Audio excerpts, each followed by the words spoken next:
Senior तज्जियाकार Mushahid Hussain साहब हमारे साथ मौजूद हैं। बहुत शुक्रिया मुशाहिद हुसैन साहब आपके वक्त का। सबसे पहले क्या कमेंट करेंगे जो इस वक्त एक टेंशन की सूरत हाल देख रहे हैं ईरान और इसराइल के दरमियान? अस्सलाम वालेकुम जी, और आपके व्यूअर्स को बड़ा अस्सलाम वालेकुम। मैं समझता हूँ कि आज का दिन बड़ा तारीखी दिन है, क्योंकि 50 साल के बाद किसी मुसलमान मुल्क की हिम्मत हुई है कि इजरायली जारियत का जवाब दे और मुंह तोड़ जवाब दे। जो इजराइल ने जारियत की थी ईरान के खिलाफ सीरिया की सरजमीन में 1 अप्रैल को, कि उनके सफारत खाने पर हमला किया था, उसके जवाब में एक तारीखी जवाब है। मैं समझता हूँ कि 350 ड्रोन उन्होंने चलाए और वो इजराइल की सरजमीन पर, इजराइल के अड्डों पर, इजराइल के ऊपर गिरे। और मैं समझता हूँ कि इससे बड़ा हिम्मत और हौसला मिला है, खास तौर पर जो फलस्तीनी, जो नहते फलस्तीनी जो 6 महीने से ये बर्दाश्त कर रहे हैं नस्ल कुशी। और इस हवाले से जो इजराइल का एक भरम था, इजराइल की जो इनविंसिबिलिटी की बात करते थे, पिछले कई दहाइयों से $300 अरब अमेरिका ने उनको असला भी दिया, इमदाद भी दी, 50 से ज्यादा दफा उनका वीटो किया यूएन सिक्योरिटी काउंसिल में। लेकिन उसके बावजूद ये वाज़ेह हो गया कि इजराइल, चाहे हमास हो जिसको वो हरा नहीं सका, और चाहे ईरान हो जिन्होंने हिम्मत, हौसला और कुव्वत का मुजाहरा किया, कि उन्होंने बराह रास्त उनको हमला कर दिया और जवाबी हमला किया।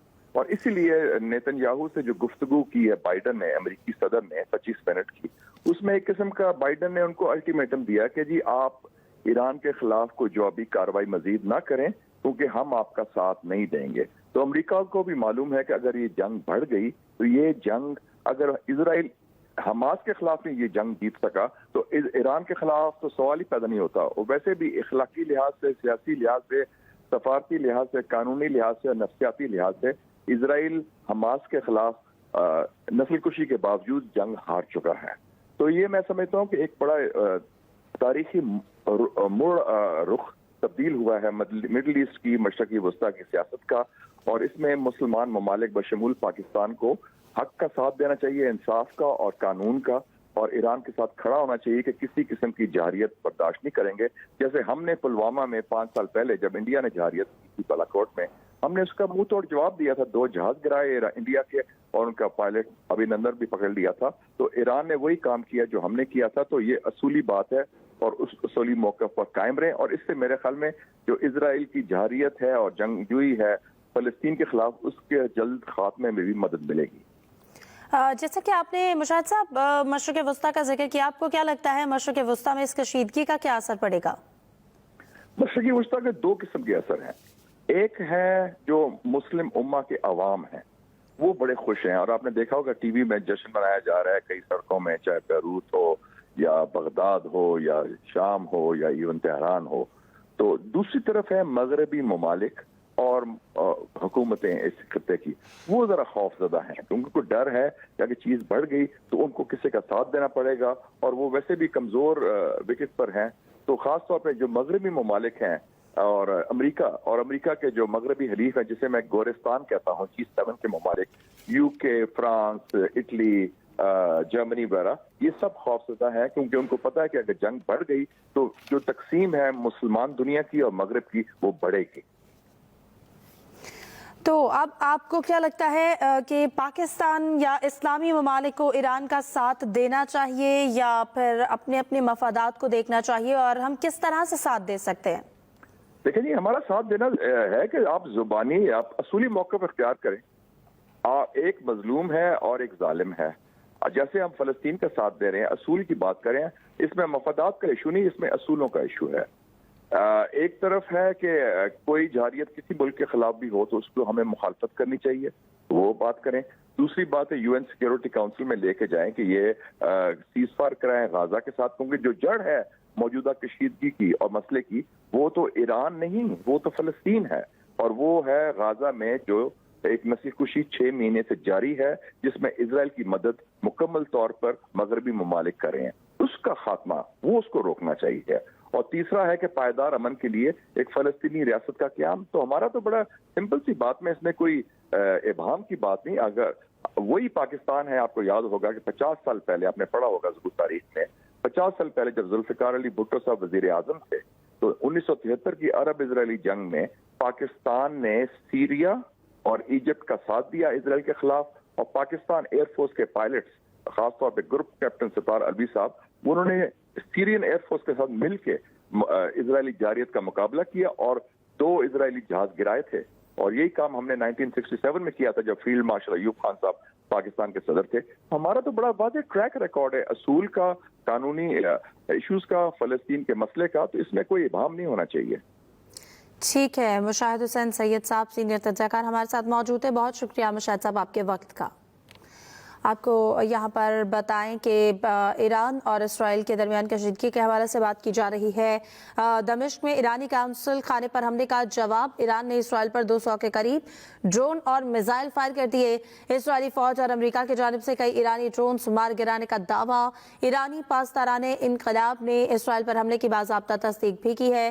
ایرانی میڈیا رپورٹ کے مطابق ایران نے اسرائیلی دفاعی تنصیبات کو نشانہ بنایا ہے. گولان کے پہاڑیوں اور شام کے قریب اسرائیلی فوجی ٹھکانوں کو بھی نشانہ بنایا. ایرانی میڈیا کا کہنا ہے کہ ایران اسرائیل میں 50% اہداف کو نشانہ بنانے میں کامیاب رہا. اسرائیلی فضائی اڈے کو خیبر میزائلوں سے ٹارگٹ کیا گیا. دوسری جانب اسرائیلی فوج نے تصدیق کی ہے کہ ایران کے 200 ڈرونز اسرائیلی علاقوں تک پہنچے. اسرائیلی فوجی ترجمان نے کہا ہے کہ ایرانی ڈرون سے جنوبی اسرائیل میں فوجی اڈے کو نقصان پہنچا. عرب میڈیا کے مطابق یمن کے حوثیوں اور حزب اللہ کی جانب سے بھی اسرائیل پر حملوں میں تیزی آ گئی ہے. اسی حوالے سے بات کریں گے. ہما بقائی سینئر تجزیہ کار ہمارے ساتھ موجود ہیں. بہت شکریہ ہما بقائی آپ کے وقت کا. سب سے پہلے جو ایران اور اسرائیل کے جو یہ حملہ کیا گیا ہے ایران کا اسرائیل پر, اس حملے کو کس طرح سے دیکھتی ہیں؟ دیکھیے یہ حملہ تو ایکسپیکٹڈ تھا اور جو پیریفرل چینلز ہیں اس پہ یہ بات ہو رہی تھی کہ ایران کسی بھی وقت جو ڈیماسکس میں ہوا تھا اس کا بدلہ لے گا, کیونکہ ہم نے ماضی میں بھی دیکھا ہے کہ ایران وائلیشن آف اس کو ان رسپونڈڈ نہیں چھوڑتا. اور ایران کی طرف سے یہی کہا جا رہا ہے کہ جو آپ نے کیا اس کی ہم نے ریڈ لائن ڈرا کی اور اب اٹ از کنکلوسیو, اسے مزید نہیں بڑھنا چاہیے. دمشق میں اسرائیل نے یہ حملہ ہی اس لیے کیا تھا کیونکہ وہ غزہ میں جنگ ہار رہا ہے اور وہ چاہتا تھا کہ ایکسپینشن ہو وار کی, اور امریکہ جتنا اس کے ساتھ ہے اس سے زیادہ اس میں آ جائے. اور یہاں اب ایسی صورتحال ہے کہ آپ امریکہ کی طرف سے اسٹیٹمنٹ سن رہے ہیں کہ اسرائیل کی آئرن کلیڈ سپورٹ ہے, ہم نے پریونٹ کیا ہے میزائل اٹیک, اور وہ اس وقت پھر اسرائیل کے پیچھے کھڑے ہیں. بات یہ ہے کہ اگر امریکہ نے اس وقت ریسٹرینٹ کا مظاہرہ نہیں کیا تو پھر یہ ریجنل وار بن سکتی ہے, یہ گلوبل وار بن سکتی ہے.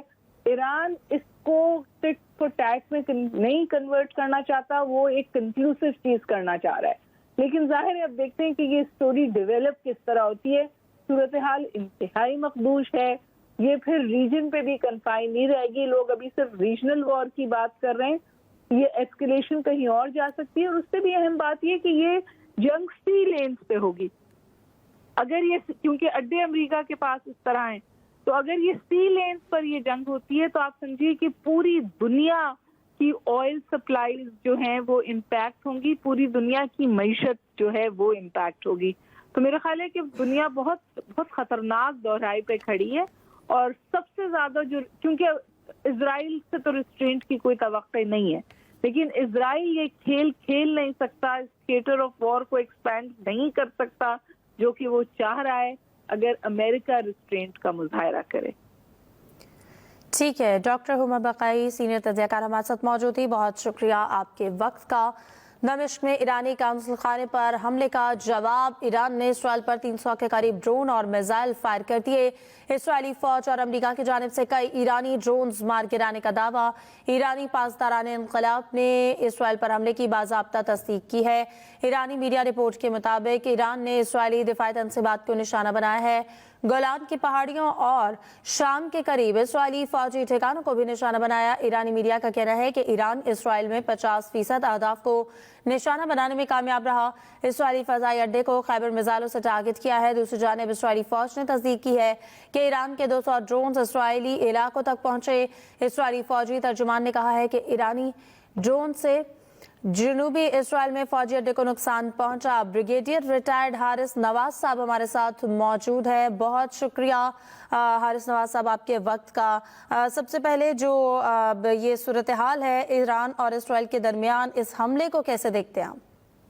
लेकिन सिचुएशन बहुत ही तशवीशनाक है और इसराइल ने बहुत ज्यादा इख्तियाल दिलाया। आपने देखा होगा जिस तरीके से उसने पैलेस्टाइन में जुल्म बर्जियत की है और अभी तक कारण हते पैलेस्टीनियन को जिस तरीके से मार रहा है। और उसके साथ उन्होंने दमिश्क में जो एक अमेरिकन एम्बेसी की ईरानी एम्बेसी ने हमला किया, उसमें 5 ईरान के कमांडर शहीद हुए और 7 लोग और भी शहीद हो गए, जिसके बाद ईरान ने अनाउंस किया था कि they will attack at the time of their own choosing. और अल्टीमेटली उन्होंने कल हमला किया और उसमें काफी ज्यादा this what we have heard कि 200 के करीब उन्होंने क्रूज मिसाइल और उन्होंने ड्रोन अटैक किए हैं। और एज पर ईरान 50% कामयाबी हुई है। इसराइल कहता है कि 99%। इससे पहले कि इसराइल की सरहदों में आते उन्होंने उनको मार गिराया। देखना ये कि अब इसके बाद क्या रिएक्शन होता है इसराइल का। अमेरिकन ने बड़ा क्लियर बताया इसराइल को कि अगर आप दोबारा इसको एस्केलेट करेंगे तो अमेरिका फिजिकली इसमें पार्टिसिपेट नहीं करेगा। साथ ये भी कहा कि मेजर रिस्पॉन्स होनी चाहिए क्योंकि नुकसान नहीं हुआ। और इसराइल ये भी समझ रहा है कि जब कि उन्होंने 99% जो ईरानी मिसाइल थे उनको रास्ते में तबाह कर दिया, नुकसान नहीं हुआ, ना मिलिट्री बेसिस को ना सिविलियन कैजुअल्टीज हुई है। एक किस्म की उनकी इसमें भी फतह है और इसको समझते उनको चाहिए कि अब आगे इसको एस्केलेट ना करें, क्योंकि अगर एस्केलेट करेंगे तो इसमें मिडिल ईस्ट में बहुत ज्यादा हालात खराब होंगे और ultimately its fall out can go to the whole world. इसलिए यूनाइटेड नेशन ने यही कहा जी कि हमल का मुजाहरा करें, सऊदी अरब ने कहा हमल का मुजाहरा करें। इस वक्त इसराइल को बहुत सोच समझ के इसको आगे बढ़ाना चाहिए, क्योंकि जब उनका नुकसान नहीं हुआ तो उनके लिए कोई ऐसी जरूरत नहीं है कि वो जाके ईरान पे दोबारा हमला करें। और फिर ईरान ने यहाँ तक कह दिया कि हमने अपना जो है जवाबी कार्रवाई कर ली, हम इससे आगे नहीं जाना चाहते। लेकिन अगर इसराइल ने और इसके ऊपर कोई एक्शन किया then we are open to go and do anything what we want, the best defence of Iran. इसलिए मेरे ख्याल में यहाँ पर सोच समझ का मुजाहरा करना चाहिए, मेजर रिस्पॉन्स होनी चाहिए और हालात को फर्दर एस्केलेट नहीं करना चाहिए। ठीक है, ब्रिगेडियर रिटायर्ड हारिस नवाज साहब विफायत तजियाकार हमारे साथ मौजूद थे। बहुत शुक्रिया आपके वक्त का।